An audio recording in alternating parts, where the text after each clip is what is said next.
Dobrodošli še enkrat, tokrat sva že ozvočena z mikrofoni. Še enkrat Zoran, čestitke že vnaprej za seveda novi strip, ki pa lahko rečeva iskreno niti ni zdaj tako nov, si imel že kar nekaj predstavitev in ne nazadnje mogoče tisto domovanje, kjer si najbolj želel strip predstaviti, poleg Kranja je bilo ravno v Ljutomeru. Kako je pravzaprav prišlo do sodelovanja? Nekaj si že omenil, da je pravzaprav pobuda prišla s strani organizatorjev Grossmanovega festivala.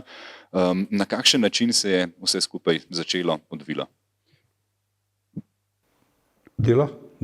Ok. Kar se tiče predstavitev, je res, da sem imel v Ljutomeru, v Ljubljani in še kje, ampak v Kranju pred lastno publiko me dela zelo nervoznega in tili ljudje me ne bojo oprostili niti najmanjše napake ali pa neumnosti in me neusmiljeno kaznovali, tako da sem zelo nervozen. Mislim, da me je spodbuden aplavz.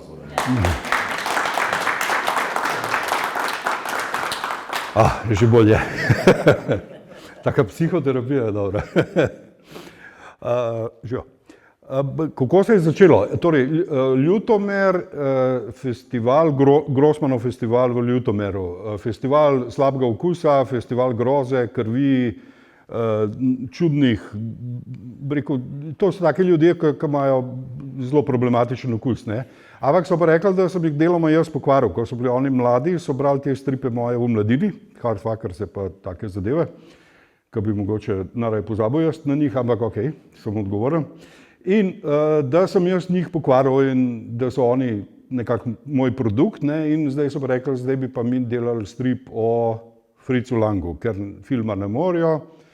In sem se jaz vzel malo časa, sem premislil in sem našel Langa v sebi. Ko sem bil otrok, sem gledal en film, nisem vedel, da ga je režiral Fritz Lang, tako otroška grozljivka, Pirati iz Montflita, in je bilo res. Moja prva grozljivka me je očarala, ne. Strah je zelo močen dejavnik v razvoju mladega človeka z nekoliko deformirano domišljijo.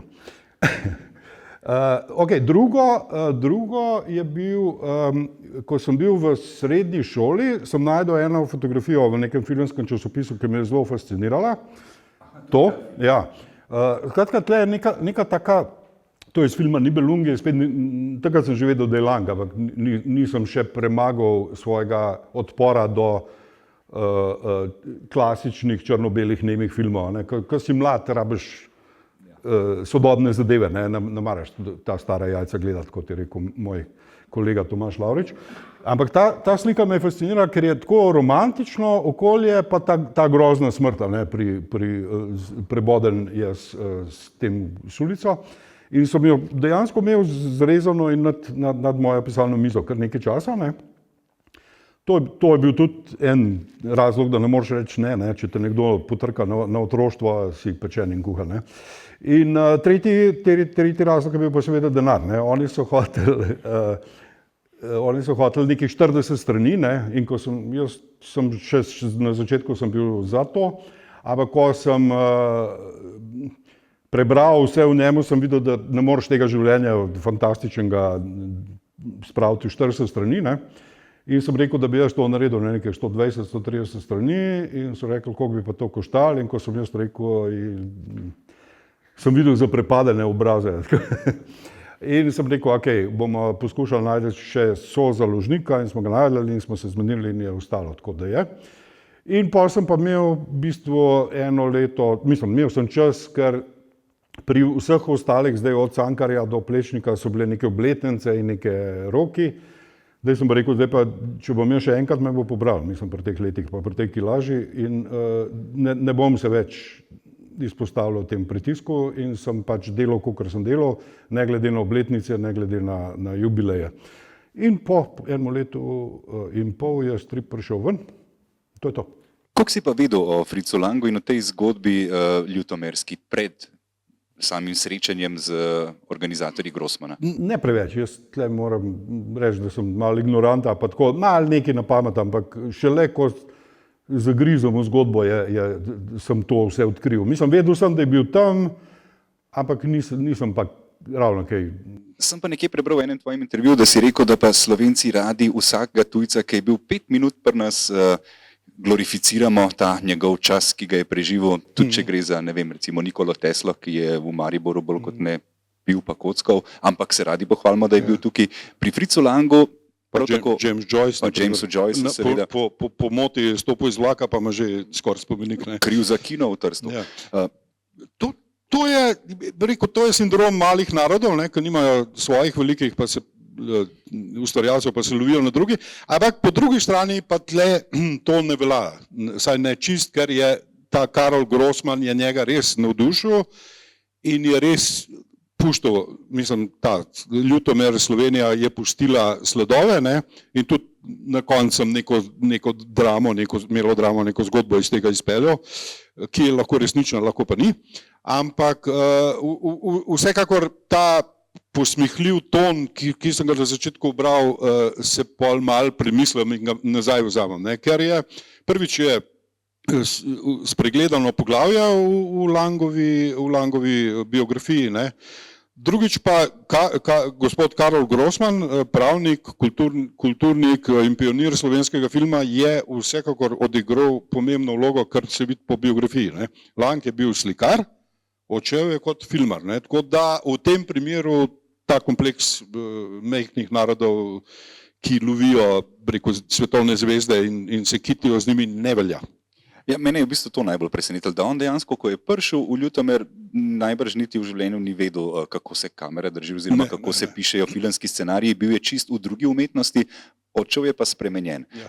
On je študiral, živel je v Parizu, on je študiral slikarstvo, on je hotel biti slikar, gledal je pa filme, filmi so mu bili všeč, ampak dlje v to ni prišel. Ne? In pol, ko se je začela prva svetovna vojna, je kot Avstric postal sovražnik in je kome izbežal iz Pariza in ko je prišel na Dunaj, je tam bilo hopa, ne, domovina, Heimat, pa narod, pa ponos naroda in se ga je to prijel in se je prijavil kot prostovoljci in so ga poslali v Ljutomer.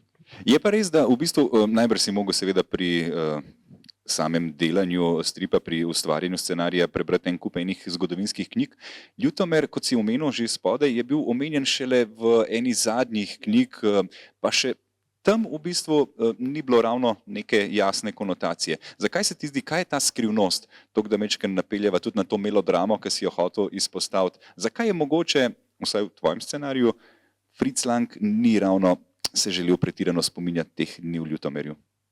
Ja, to zdaj špekulirava. Naj preberejo štri, pa bojo vedeli, zakaj. Težko rečem, ni ga nikoli omenjal.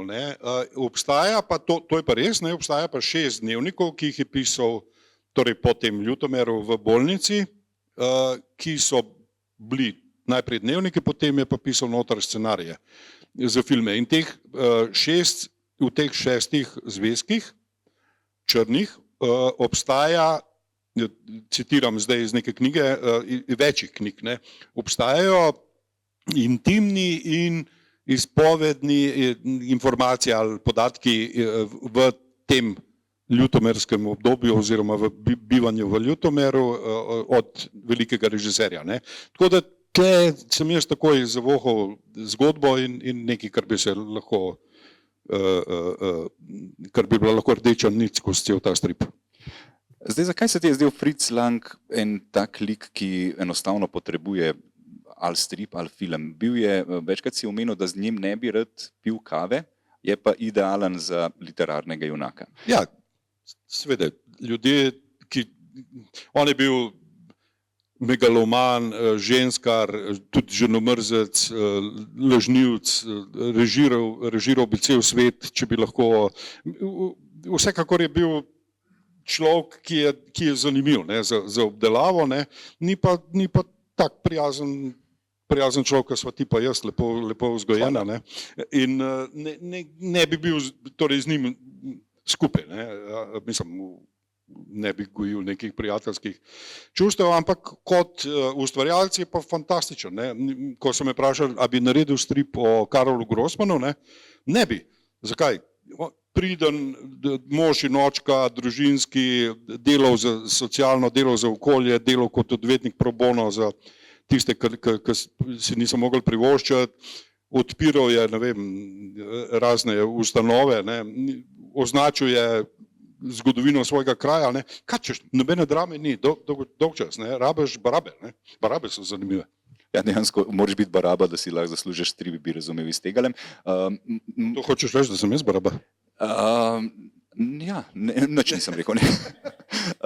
Je pa res zanimivo v bistvu pri njemu, da je imel ta občutek izkrivljanja resničnosti, ki je najbrž tudi tebe kar precej medel pri tem, ko si iskal neke fakte, kar pač običajno, ko delaš tak research, tako raziskavo, rabiš, hkrati pa ne veš, a bi mu verjel. Ker tako kot praviš, režiral je vse in tako kot si že dal omenil, rad je napisal kakšno stvar o sebi, ki je bila mogoče lepša, kot je bila realnost. Milo rečeno, ja. Torej, imamo opravka z nezanesljivim pripovedovalcem. Ne? Mene kot ustvarjalca pa kot konzumenta filmov, knjig, karkoli, ne? Me zanima, kdo meni govori to zgodbo. Ne? A mi to zgodbo govori, ne vem, Lev Nikolajevič Tolstoj, ki kot neki bog v Vojni in miru za vse svoje junake ve, kaj se jim dogaja v glavah, v srcih in vse obvlada. Ne? A veš, a je to zanesljiv pripovedovalec? Ok, mogoče za 19. 20. začetek 20. Ne? Pa imamo pripovedovalce, ki so absolutno nezanesljivi, ne? Ki so lažnivci. Ne? Pa imamo neki napol, neki, kar vidiš samo dokumentarno. Ne?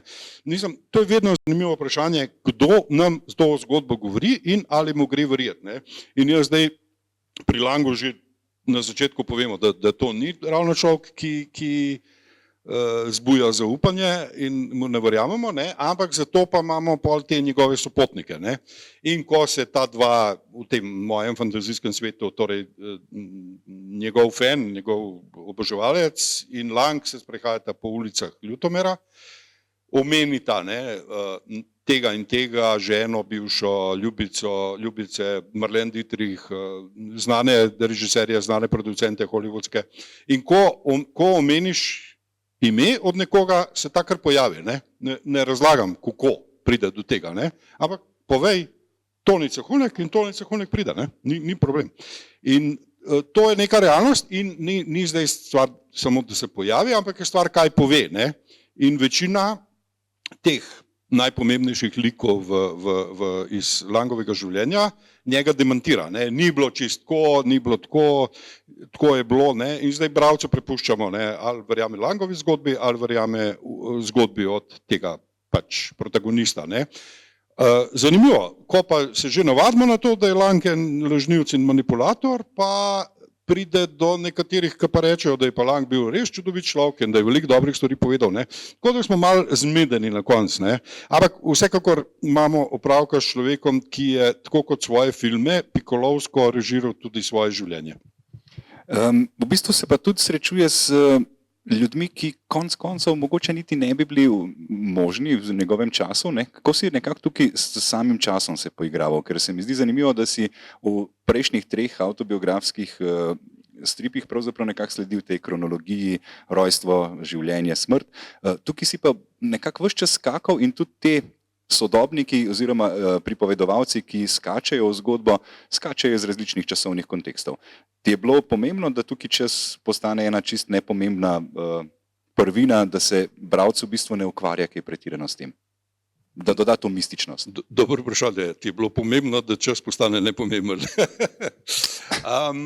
Ja, v bistvu nisem se hotel držati nobenih pravil. Marsikaj sem si dovolil in ni mi bilo toliko pomembno, da bi zdaj se držal tega, ne? Ampak ovir pa preprek imaš to, kar si jih sam zadaš, ne? V taki zgodbi. In tle sem rekel, da se ne bom več šel tega omejevanja, da se ne bom šel tega pravilnega kronološkega reda in tudi neke logike. Ne? Logiko sem si jaz svojo vzpostavil in pa sem jo držal, se jo držal večinoma. Lahko sem jo pa tudi prekršil, če je bilo potrebno. Prej si rekel, da si našel Langa v sebi. A je ta Lang tudi kaj cenzuriral Fritza Langa? Glede na to, da je bil on toliko obseden s tem, da se je vedno pojavljal v medijih kot neka čislana pozitivna oseba, da je ves čas prirejal te podatke o sebi, a je tudi s tem, ko se je naselil v tvojo glavo, prirejal podatke o sebi? Sem se skrival. Dobro vprašanje, bravo. Ja, on je bil čisto obseden s tem, da še ko je bil, ne vem, tam 87 let star na neki slavnostni, ne vem, podelitvi Oskarja ali kaj že, njemu v čast in je on videl neki govor o njemu in je čist ponoril in pol je popravljal to do nezavesti. Ne. Skratka, čisto obseden je bil svojo javno podobo. Ne. Njegova prijateljica Lotte Eisner, prav prijateljica, je 20 let pisala knjigo o njemu in on je vse ji popravljal, vse je črtal in ona je vse po njegov, mislim, mu je probala ustreči, ne, ampak ni šlo enostavno. In na koncu je že norca delal iz nje, bila je ženska malo grbasta, pa je imitiral.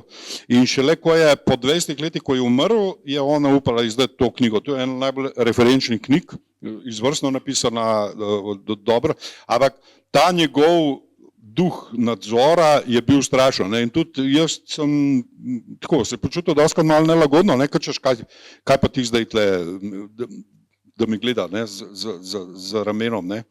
Z hrbtom. Kaj pa ti zdaj tle ustvarjaš neke svoje resnice o meni, ne? To sploh ni bilo tako. Ne?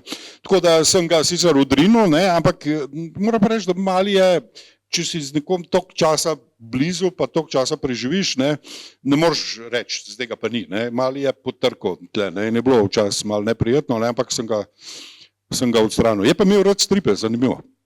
Nasploh se mi zdi, da majčkeno pozabljamo na to povezavo med stripom in filmom. Tako kot je Marcel Štefančič tudi omenil, v bistvu sploh na v tisti začetni fazi nemega filma je bilo podobnosti ogromno. Kako sam vidiš, v bistvu, mislim, da si nekje rekel, da sta kot dva ljubimca, ki se ves čas majčkeno prerekata, kregata, ampak se tudi dopolnjujeta. Film in strip. Ja. Ja. No to, kar je Marcel rekel, je meni, kako bi rekel, to bi mogel jaz pogruntati, ne, da je povezava med stripom in nemim filmom, to je on rekel, ne, da je bližje strip in nemi film, kot sta blizu nemi film pa barvni zvočni film, naprimer. Ne. To, dober, da ga imamo, mislim, še ne vemo, kaj imamo. Skratka, tudi tako, mi grede na tresu. Ne. In to je res, ne, zakaj? Nemi film, ker nima besed, se zanaša na podobe. In zanaša se tako, da mora biti gledalcu jasno, kaj se dogaja. Ne. Strip je pa tudi, sicer si lahko pomaga z besedilom, ne, ampak večinoma mora graditi na vizualni podobi, torej na slikah. Ne. In v tem kontekstu sta nemi film in strip si zelo blizu. Ko se je pojavil pol zvočni film, marsikatero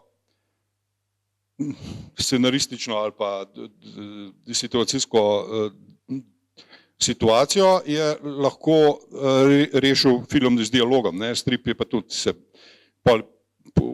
obstaja veliko tega teksta pa blebetanja, ne? Kar je v bistvu odveč. Ne? Mislim, strip je baziran na spoju sicer, okay, med tekstom pa sliko. Ne? In ko sem napisal scenarij, je bil scenarij nekih 160 strani dolg, ne? In ko sem to klestil, na koncu šele takrat, ko se slika pa besedilo, kako bi rekel, zafunkcionirata skupaj, vidiš, da ti kup tega teksta ni potreben. Ne? In sem se pač zelo oklestil in tudi določene prizore, ki niso bili vizualni, ampak samo verbalni, sem jih gladko ven zmetal, ne? Ker mora biti dobra poroka med obema. Ne? Kako si se odločil, kateri filmi bodo tisti, ki jih boš izpostavil? V bistvu, vse. Kaj pa ti je bilo mogoče najbolj pomembno in za Metropolis in za M, da nekako meniva tiste dve v bistvu najbolj kultni deli, ki jih je Fritz Lang naredil še v svojem evropskem obdobju? Ja, dobro vprašanje. Težko je bilo, v bistvu, odločil sem se, da ne bom nobenih filmov spuščal. Ne? Tudi slabi filmi so del njegovega izročila in nekega celotnega opusa. Ne? Najprej sem imel zgodbo filmov, ne? Kar sem pol zavrgel pustil. Kaj je tisto, ne vem, upošteval sem tisto, kar se je meni zdelo zanimivo. Jaz sem lahko v vsakem filmu dal 2-3 informacije, ne? Pa konc. Ne? Metropolis, najdražji film vseh časov, ker si je lahko privoščil praktično vse, kar je hotel. Vse so ga ubogali. Zakaj? Zanimivo, to, da je bil relativno mlad, že na vrhu sveta, ne? Potem je pa v Ameriko prišel in mogel pa tam neke B-filme štancati, pa šparati, pa hitro delati. Ne? Od kralja je postal ne glih berač, ampak tako, precej mu je padel standard. Izpostavil sem torej tiste momente, ki se lahko pozneje nekako navizujejo v eno celotno zgodbo. Ne? V času bili pa anekdote toliko dobre, da se nisem mogel upreti, pa sem povedal, pri tem filmu se je pa zgodil to pa to. Ne? Je pa res, da v bistvu nekako mu je bolj pasal ta nemi film, ima človek občutek, da je kar z zvočnim filmom, seveda je mogel iti v duhu s časom, ampak kot da se ali ni želel prilagoditi, ali pa ni znal. Se strinjam. On je praktičen samouk bil, začel je iz nič. Ne? In te fantje, ki so snemali neme filme, so delali ogromne korake. Mislim, oni so vzpostavili eno celo civilizacijo, eno celo kulturo. Iz nič. Ne? Mi smo ostali, so se zmeri navezovali na generacije prej, ali so jih zanikali, ali so jih nadgrajevali, karkoli že, ampak so imeli neko bazo. Ne? Te Lang, pa te Murnau, pa še, da ne bom našteval, pionirji so pa praktično začeli z nič in prišli zelo visoko, ne? Postavili slovnico, pravila filma, tako da je res občudovanje vredno. No? Ampak vseeno zdaj, če primerjam, recimo z Alfredom Hitchcockom so ju pogosto primerjali takrat, ker sta bila ne nazadnje sodobnika, o Hitchcocku mislim, da vsak nekaj ve. Fritz Lang je pa kar ostal nekje zakopan kot neka posebna umetnost znotraj seveda filma, ampak hkrati ne toliko splošno prepoznaven pa predstavljen. Ja, Fritz Lang, Alfred Hitchcock, to je kako bi rekel, tekmovanje, ki je trajalo vse življenje, ne, predvsem strani Fritza Langa. Najprej mu je očital, da mu je ukradel slogan, ne, torej Master of Suspense, mojster napetosti, ki bi mogel biti Langov, in Lang ni nobenega božga slogana zase najdel in ga vse življenje iskal. Tako se tudi začne to srečanje. Ne. Hitchcock je bil nekaj mlajši, naredil je kariero v Angliji, tako podobno kot Lang v Nemčiji, in potem se je pa preselil v Združene države in s prvim filmom je uspel Hitchcock, torej to je bila Rebecca, isto v tem Selznick studiu, ne bom preveč. Hitchcock je bil uspešen, bil je tudi inovator, bil je provokativen zelo, kot tudi Lang. Lang je tudi goloto, pa nasilje, pa te problematične elemente je probal prešvercati. Ne. V Evropi je to šlo, v Ameriki pa si mogel biti zelo zvit. Tukaj je bil Hitchcock malo bolj zvit od njega. Ne. In enostavno Hitchcock je naredil famo iz sebe, kot Lang nekako ni znal, kljub temu, da se je zelo trudil. Ne. To je večni problem, ne, umetnikov. Dva ustvarjalca počneta isto stvar. En ima neko osevanje, odmev pri publiki, uspeh, drug pa isto toliko originalen, pa isto toliko poseben, pa nekako ne zasveti. Ne. In Lang je tle ostal malo v temi in iz tega stališča mi je bolj zanimiv kot Hitchcock, ker je praktično vse že povedano, ne, da ne govorimo o tej slovenski ljutomerski epizodi, kar me je pa sploh pritegnilo. Meni je bilo v bistvu tudi ena stvar, ki sem jo v njegovi biografiji kar nekako mi je štrlela ven, je res ta odnos, ki si že prej govoril, do žensk, ne glede na to, a so bile zdaj igralke v njegovih filmih, a so bile samo sopotnice v njegovem življenju. Pravzaprav nekako imam občutek, da ga je mogoče tudi to majčkeno ustavljalo pri vsem skupaj, da je bil tak, pa najbrž je bil tudi do moških oziroma do vseh ljudi isti. Takrat je bil to standard. Tudi Hitchcock je zelo grdo delal z tipi Hedren, tiči, poznamo štorijo. Tako da ženske so prihajale do svojih vlog prek kavča in tako naprej. Mislim, da ni v tem stvar, da bi publika njega kaj preveč obsojala, oziroma takrat se sploh ni prišlo do javnosti. Tako da ne verjamem. Je pa zanimivo, odkot mu ta ženomrzništvo. On je res grdo delal na snemanju, glavno igralko poniževal pred vsemi, trpele so res strašanske muke, fizične. Eno bi kmalu zažgal, pa tista, ki je bila v Metropolisu, je v tistem oklepu je še rasla, Brigitte Helm. A ja, se to je ista. Je še rasla in so jo dali v tisto klep in je praktično mogla po ne vem, 20 ur, 18 ur na dan preživeti v tisti grozi. Mislim, ponižval jih je, pa ko se je poročil, je takoj že naslednji teden imel že ljubice, včasih je šel ven z ženo, včasih ljubica, včasih pa z dvema, kar ne. Poleg tega je s prvo ženo je umrla v zelo sumljivih okoliščinah, ne, ustreljena je bila z Langovo pištolo, ne, točno tle. V času, ko sta bila on in ljubica zraven. Takrat, ja, zraven in policija niso poklicali ne vem koliko časa in je zelo sumljivo, skratka, kaj se je pravzaprav zgodilo. Ne. Na koncu je obveljalo, da je to samomor, ampak so mastno podkupili in policijo in tožilce, tele producente, ne, ker je bil že znan. Torej, imel je neko to ljudomrzništvo in predvsem ženomrzništvo, ne vem zakaj, tudi nisem probal špekulirati, ker z mamo je imel pa zelo ljubeč odnos, ne, pa pravijo ponovadi, da prehaja, ne, iz družine, iz osnovnega odnosa, to je odnos z mamo, ne, tako da ne bom se delal pametnejšega kot sem in razlagal nekaj, kar ne vem. Greva še na ta ameriški del zgodbe, oziroma vse, kar se mu je dogajalo v Združenih državah. V bistvu je on, tako kot si dejal, prišel na nov teritorij, kjer se je mogel še enkrat dokazati, hkrati pa mu najbrž publika ni tako sledila kot v Evropi, ravno zaradi tega, kar so prej omenila. Ne, niso vedeli, niso bili identični gledalci kot tukaj. Absolutno ne. Kako se je prilagajal, pa kako mu mogoče tudi ti mečkan zameraš to, da tvoj najljubši žanr mu ni bil najbolj blizu? Aha, ja, on je imel rad western kot jaz. Sanjal je o tem, da bo nekoč posnel western, ampak ko ga je posnel, je vse skupaj spadlo malo leseno, trdo, vse je delal v studiu. Če je pa že delal na kako bi rekel, v preriji, ne, v naravi, je pa tako režiral, ne, da je imel neko krdelo krav, ne, in je rekel, dajte mi tretjo kravo z leve, malo bolj na desno, zaradi kompozicije. Skratka, dobro, posnel je nekaj westernov, 3, 4, en je bil pa kar v redu, ne, kaj že, Johnny Guitar, ne, to ni njegov, z Marlene Dietrich, pozabil sem. Se bom spomnil. Ok, ta je bil kar v redu, no, tako. Rancho Notorious, ja. Ranč prikletih.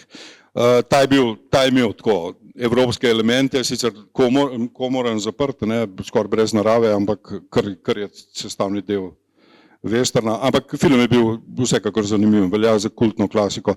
Ja, v Ameriki mu je trda predla, ni znal jezika, ta evropski način, še posebej nemški, je bil trd precej in Amerikanci so hoteli to gladko, da gre, da je zanimivo, ne, da se dogaja.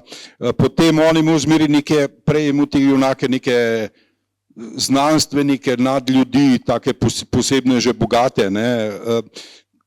V Ameriki John Doe, navadni ljudje, ne, se je mogel pač spustiti iz teh aristokratskih višin.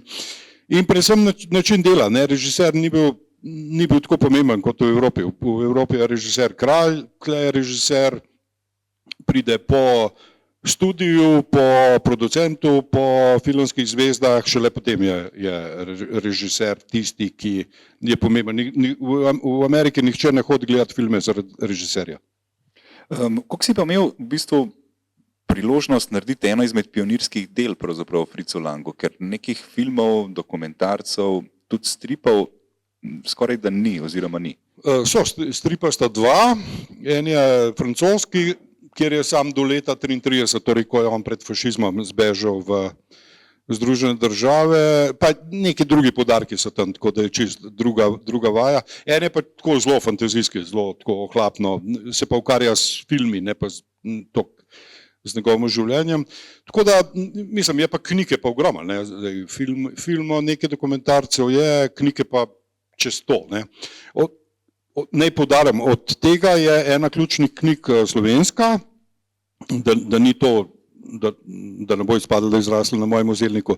Torej, Jure Mikuš pa Zdenko Vrtlovc, knjiga Fritz Lang, kjer ona dva povezujeta motive iz Ljutomerske cerkve, pa iz Dornave, pa iz tam okoliških motive in iščeta te motive v Langovih filmih, ne, kar je pa v bistvu velik dosežek, ne, in jaz to nekako zasledujem in raziskujem naprej, ne, ta podatek, ki sta ga že ona dva odkrila in lansirala. Dol smo videli v bistvu, kako si se loteval nekako najprej skiciranja, kako ti je pravzaprav ta Fritz Lang zlezel pod kožo, da si ga seveda čim hitreje in pa vedno identično risal. Kako se to zgodi, na kakšen način v bistvu ti, koliko časa rabiš? Mislim, da si razlagal takrat, ko sva se pogovarjala o Karlu Destovniku Kajuhu, da pač je to neko obdobje, da ti zleze pod kožo, kar pomeni, da dobiš nek mišični spomin, kako najbrž narediti. Kako je bilo pri Fritzu Langu? Je bil kakšen poseben izziv, kako si ga koncipiral oziroma predstavljal? Bo kratek, niti ne. Kaj pa je bil mogoče kakšen tak izziv, s katerim si se soočal? Če ga tako lepo gledava. A ja, misliš tako, vizualno? Vizualno. Pa ne, v bistvu s tem monoklom, ne, ta monokl je začel nositi zaradi tega, da bi bolj imel vpliv, je videl, da če je brez monokla, ga ne jemljajo tako resen, če je z monoklom, je pa neko bitje drugo in se ga vsi malo bojijo, ne, in je začel pol s tem strašiti, ne, in ta monokl je imel pol do starih let, dokler ni oslepel, ne na to, na drugo oko. Vizualno se mi zdi, da ni neki, recimo, kaj mi je bil problem, ne vizualno, ampak prebral sem, ko sem te knjige bral, sem bral ogromno o filmski teoriji, torej analiza njegovih filmov, ozadje, ponavljanje motivov, ne, kar ne moreš ti te špehe, mislim, ubesediti, ne. In sem se odločil, da bom to vizualno, teoretično navlako ali pa reko informacij, da bom prelil v vizualno, ne. Tako da sem ta prvi del, kjer se dogaja v Nemčiji, ne, sem risal v stilu nemškega ekspresionizma, drugi del, ki se dogaja v Združenih državah, pa v stilu filmov noir, se pravi črnih filmov, ne. In to je nekako, kakor se je le dala, ne, se ne morete spet v enem stripu zaobjeti, ne, ampak to je nekako odgovor vizualni na to, ki sem se pa precej, ni mi to kapnilo takoj, sem se precej zafrkaval s tem, ker eno je življenje, ne, jaz sem pa spustil pa anekdote, pa dogodki, ta teoretični del, pomen njegovih filmov, ne, ki je tudi zelo pomemben, sem pa čisto spustil, ne, in sem se zajebaval v bistvu s tem, kako naj to vnesem noter, da ne bo zdaj preveč teksta, preveč dolgočasno.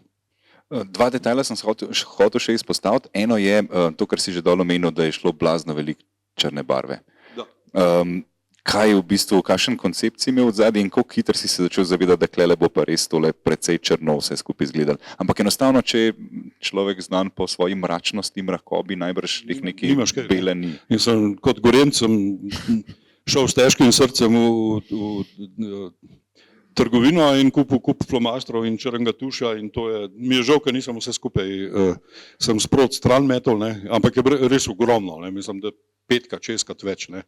Tako, eno veliko vrečo bi napolnil z vsem tem. V glavnem še nikoli nisi porabil to. Ne. Druga stvar, ki se mi zdela zanimiva, je pa, kako si v bistvu z okvirčki reševal ta skok iz fikcije v realnost.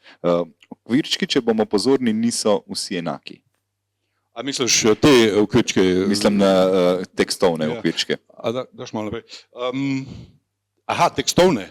Ja, no, še malo naprej. Ko govori Lang, da ne bomo skozi Lang ali pa da ne bom skozi njega, ne, ko govori Lang, so te okvirčki so nepravilni, take trapezoidne oblike. Ko govorijo vsi ostali, so pa pravilni pravokotniki. Se pravi, takole nekako, ne? Dobro, tle sem šele začel, pa sem še, ampak nepravilni, ne, in to je neka taka slovnica stripa, kjer jaz pozornemu bralcu sporočam, da pa zdaj to Lang govori, ne, sicer vemo, ampak pol poznaj. Ko pa nekdo drug govori, so pa teli čist So pa čist pravilni tili pravokotniki. Ne. Tako, to je ena stvar, druga stvar je pa to, kar sem že dol povedal. Ko govorimo o fikciji, o filmih, torej risbe niso črno-bele, ampak so akvareli. Ne. In to ni kar tako, ne, stilska figura. Tam je bil en, ja. Ja, no, recimo tam čist malo, en začetnik filmov, ne.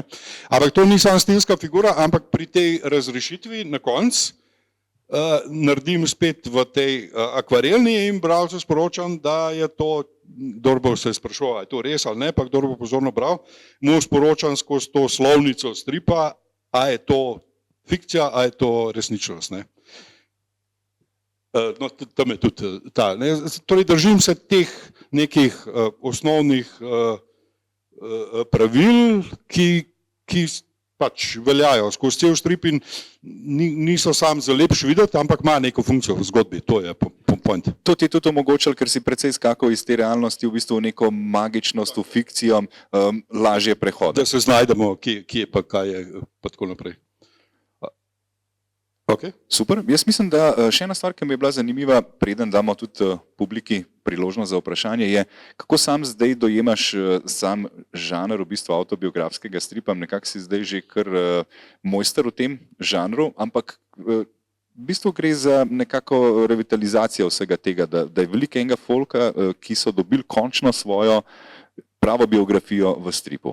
V Sloveniji se je začel s stripom o Almi Karlin, pa potem seveda Rudolf Meister, pa nenazadnje tvoji trije.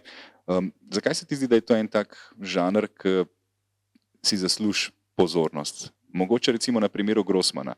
Težko je bilo, tukaj si predstavljati dokumentarni film, igrani film o Fritzu Langu, ampak o tej zgodbi je treba pač, to zgodbo je treba nekako izpostaviti in strip je bil mogoče idiličen medij za to. Idiličen ali idealen? Idealen. Hvala. Ja, zdaj si me malo.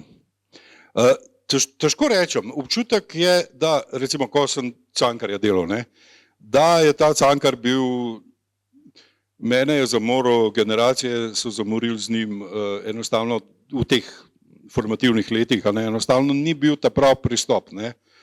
In nekako smo rekli, dajmo probati to tako narediti, da bo to zanimivo, ne, za mlade, da bo to zanimivo za bralce, ne, da ne bo njegovo življenje ena sama zdaj puščoba, resnoba, tragedija, ne, ker je pisal je tako, ne, ampak njegovo življenje je bilo, on je bil zabaven človek, se je zafrkaval, se je norčeval, je morat življenje ženska, ne, tako da a se da to narediti, ne, in je kar dobro šlo in je tudi na dober sprejem naletelo, ne, tako da ne menjaš konja, ki te ampak ne, so izzivi ustvarjalni. Mislim, jaz sem s temi fiktivnimi zgodbami, to, kar smo z Marjanom naredili Meksikanjarje, lahko rečem, da sem diplomiral iz fikcije, da sem nekako povedal vse, kar se mi je zdelo pomembno, ne, zdaj lahko bi še vlekel to pa naprej, ampak pol se je pojavila pač priložnost za te biografske pa zgodovinske stripe, ne. No, s sinom Ivanom sva tudi naredila o tem požigu Narodnega doma, kar je spet izziv, kako povedati to zgodbo, ne. In me je on praktično rešil, ko je najdel dva pogleda na isti dogodek, ne, italijanski in slovenski, ne. Torej, s časoma me kot ustvarjalca manj zanimajo te šoki, provokacije, izzivanje, a ne, kot sem delal kot mladenič, ampak bolj pa struktura, forma, stil, način, na kateri boš povedal, ne, in psihologija, tudi dramaturgija in to najdem, ne, najdem v teh biografskih stripih, ne, kljub temu, da so zelo straight, ne, da Cankar je takrat pa takrat živo in takrat pa takrat umrl in nič drugače, ampak način, na kateri lahko poveš to zgodbo, jih je pa nešteto, ne, in jaz sem tle kar se zabaval in užival, no, tako v tem, tako da bi še naprej malo to počel, ne. So mi sicer že malo očitali, pa daj boš kaj fiktivnega spet naredil, ne, ampak zaenkrat bi še tle ostal v teh vodah, saj še z strip ali dva. Zoran, veliko je še barab, tako da mislim, da bo tematik za stripe kar dovolj. Tako. Kakšno vprašanje strani občinstva? Ne vam ne bo nerodno?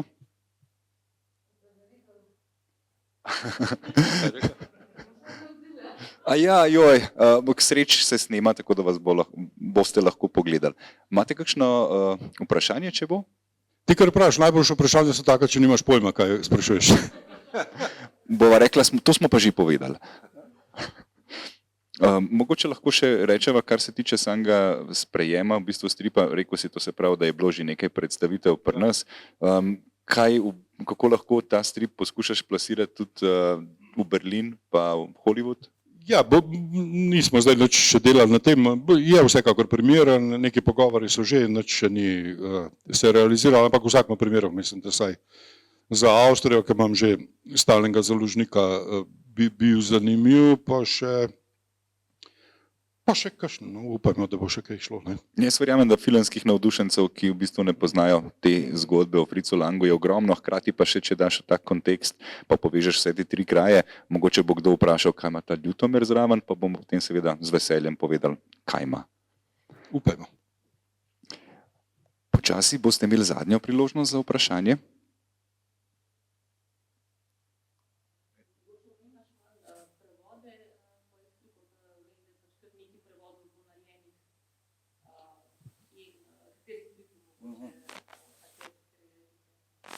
Ja, Meksikanarji so bili prvi strip, ki je bil preveden v tuji jezik, in sicer v nemščino, torej dunajska založba Bahu Books je to objavila z veliko pomočjo javne agencije za knjigo, jaz jim bom večno hvaležen za to, da so posredovali, da so se potrudili in tudi financirali prevod.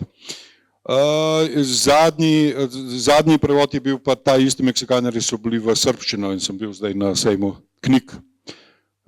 Sicer je zdaj malo bolj depresivna situacija zaradi teh protestov in vsega, ampak sejem je pa lepil. Ok, Kajuha še niso prevedla, oziroma so rekli Avstrijci, da ga bojo, kar me preseneča, ker gre precej za domačo temo. Plečnik je bil preveden v angleščino, v nemščino in v češčino. Čehi so sami se, en teden po izidu se javili, da bi oni to imeli, ker je tudi delal Plečnik v češki nagradu. Pa še nekaj bilo, ne vem več kaj. Ja, pa Črni plamen je bil v italijanščino, kar je tudi zelo fajn in hodva z Ivanom dosti po Italiji pa predstavljava to,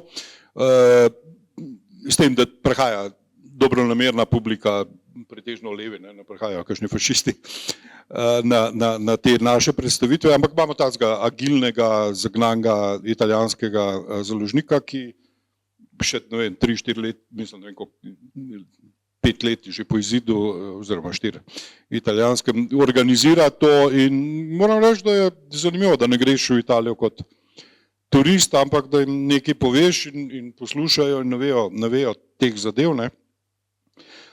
Tako da je vsekakor to mednarodno sodelovanje je vsekakor zanimivo in upamo, da bo tudi tle šlo, ne. Ampak preden ne skočimo, še nismo zajca ujeli. Hvala za vprašanje. Še kakšno?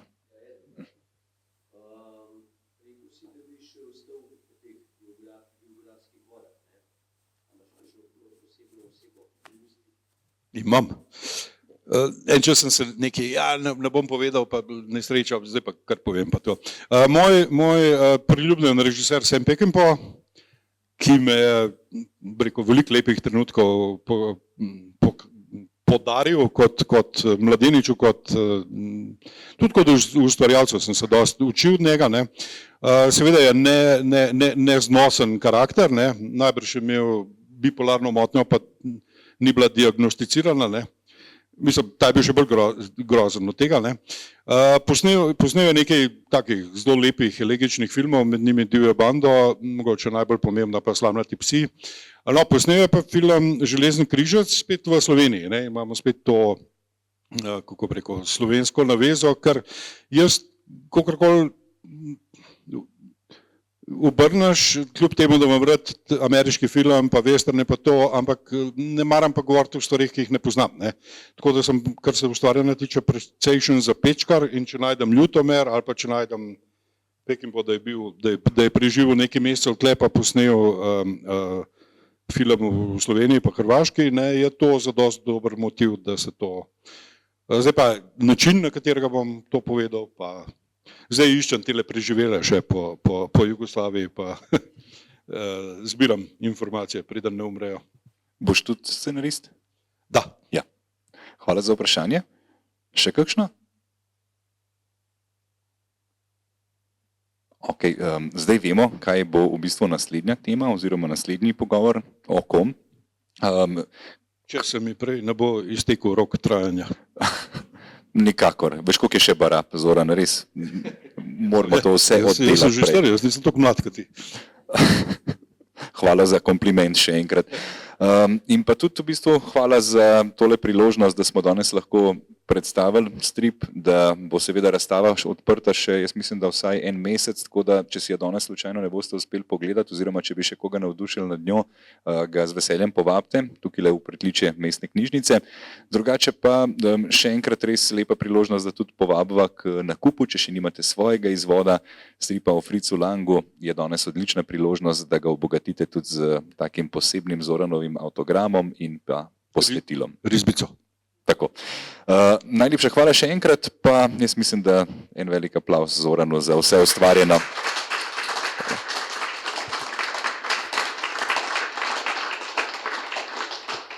Hvala tudi tebi za premišljena, duhovita in poglobljena vprašanja. Z veseljem.